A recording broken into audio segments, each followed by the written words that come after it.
Hi guys, welcome to today's video. Today is going to be about cockroaches once again.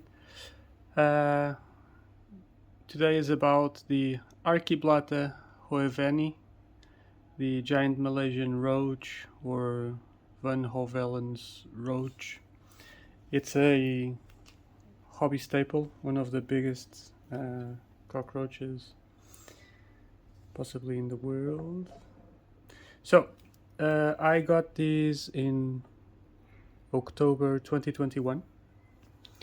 They came as nymphs, and I'll explain why I have so many enclosures, and I have two others that you cannot see right now.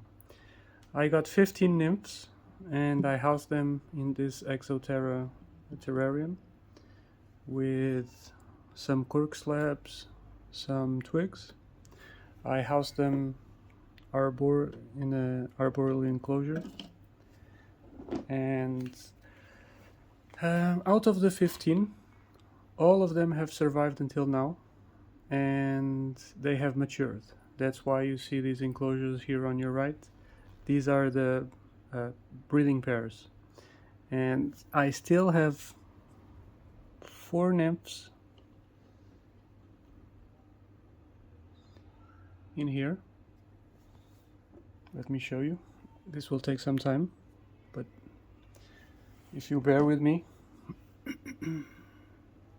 Now you'll hear them sooner or later stridulating and making some strange noises. Let me take out the top probably as well. No, doesn't work.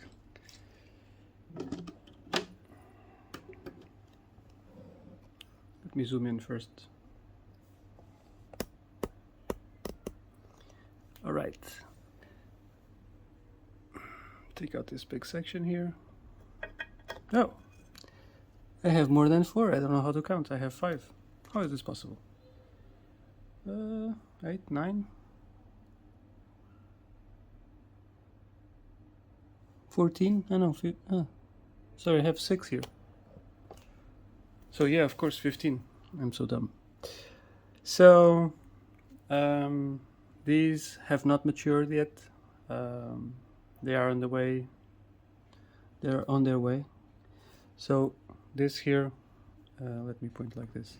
This is going to be a female, and this one is going to be a male. You can see what's going to be the wings, and comparing this one to this one, you can see that the female has a much sculptured pronotum compared to the males, and she's a little bit more dark because she's a little bit bigger. This nymph here, which looks orange, probably has recently molted. Let me see if I can make them to make noise. Maybe like this. I don't handle these cockroaches because they can spray acid. They can be very defensive and stubborn. No, they're not into making... Oh, yeah. See, it scares me because I get scared because I don't want to be squirted with acid. So I'll poke the adults later on, and you'll be able to hear probably much better. So if I'm not mistaken, here I have 3 males, 2 females, and this one, which is unsexed yet. The reason why these haven't fully matured like the others is I was not aware of this, but it seems that they have a feeding order. So during the feeding, when all the 15 were together, the bigger roaches would bully these, so they would not be able to access the food so easily. These roaches are known to be quite antisocial. That's why breeders or keepers will not house them together in large numbers. If I had known this, and because I don't have much experience, this is my first time keeping them. If I had known this, I probably would have separated them in the beginning. But it's all about experience, experimenting, and learning. So I'll do this later, not to bother you anymore. And let's move on to the adults. Let me close this back.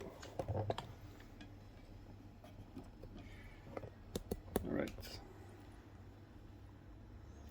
So I have 4 adult enclosures. Maybe let's look like this. I have four enclosures, but this one right here has 2 females inside with 1 male. All the others have only 1 male and 1 female. So let me take them out for you to see the size of the monsters. You will not believe this. Please, some patience. I don't do this often.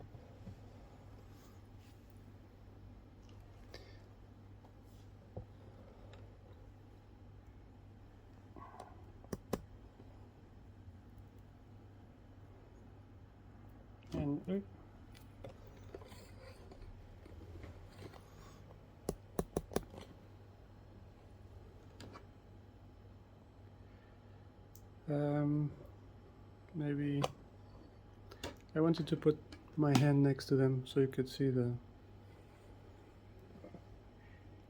They're absolutely huge. The female is already on a very defensive posture. I don't like when they arch up because they seem to be ready to send some foul smelling acid, and from accounts of other people who kept these and had been squirted with acid on their skin, besides burning, it will also leave an awful smell for many days. And now I'll try to poke them.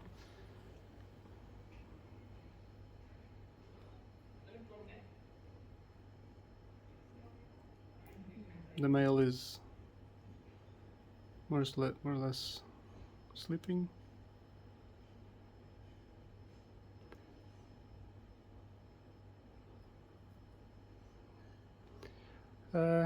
She's reacting quite well. I'm also not being very violent with the poke. Normally, look at this. Don't you think this is amazing? So primitive, so aggressive.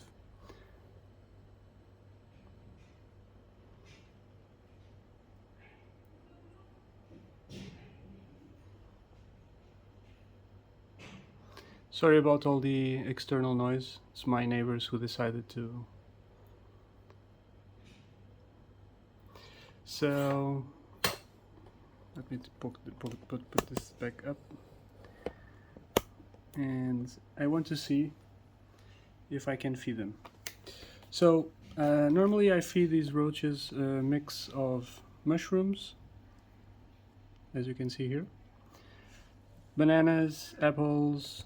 Yeah, she's coming. Bananas, apple, mangoes, some dry dog food, and there she goes. Wait.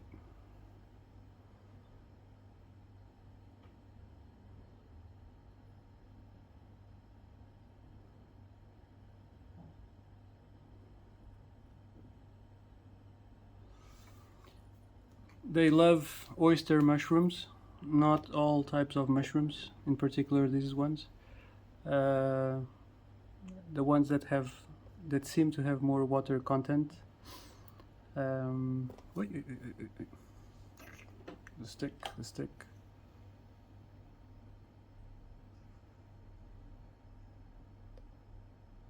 don't.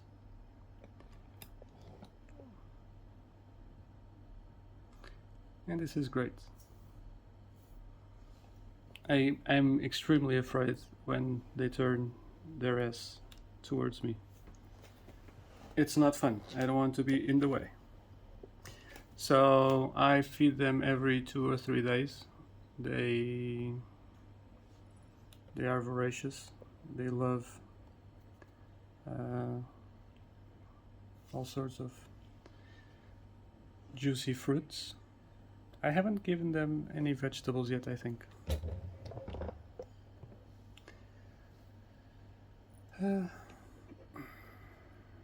Meanwhile, sorry to put you on the male. I'm trying to bring the female back. I'm doing everything with alright, she's coming back.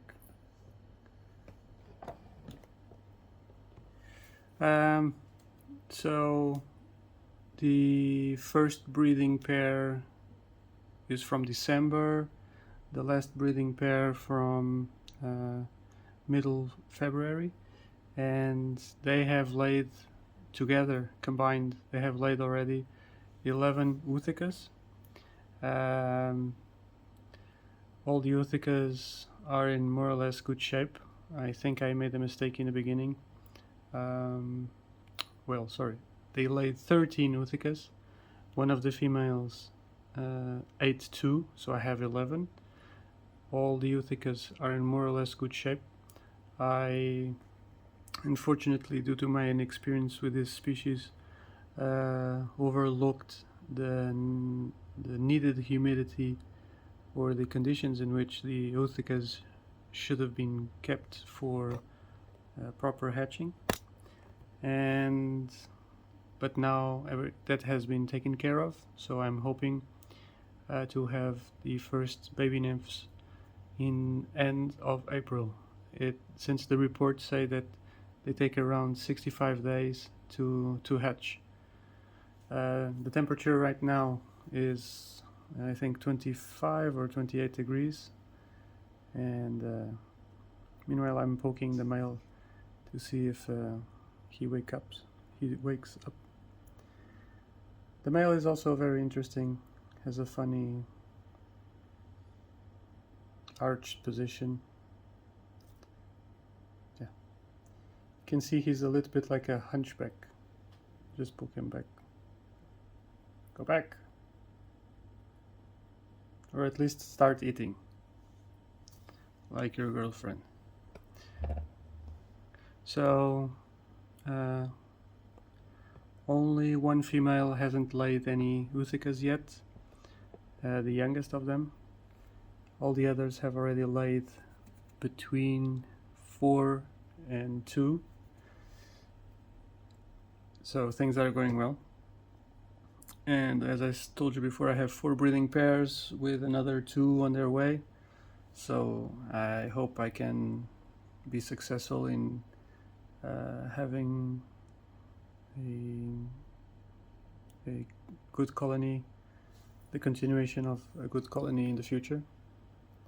The plan will be to, of course, sell them in the future. Each oothica normally will have maybe 15 to 25 nymphs. That, if I account for this is scary. I like roaches and I handle most of my roaches except this species, and the acid. Sorry guys, I got scared, literally. I don't want to be squirted with acid. I've seen some nasty pictures of burned skin, and yeah.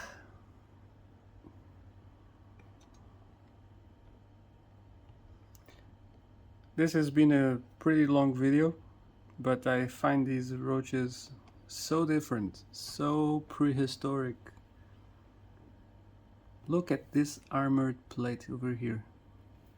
There's a report also saying that one of the guys that caught these in the wild either fed one of them to the chameleon or to a gecko, and the next day the gecko was dead because they are actually poisonous.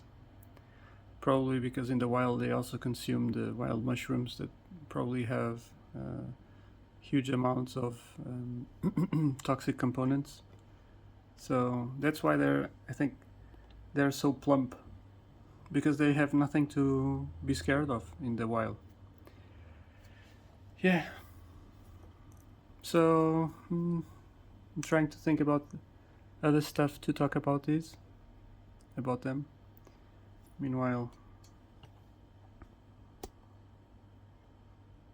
give you some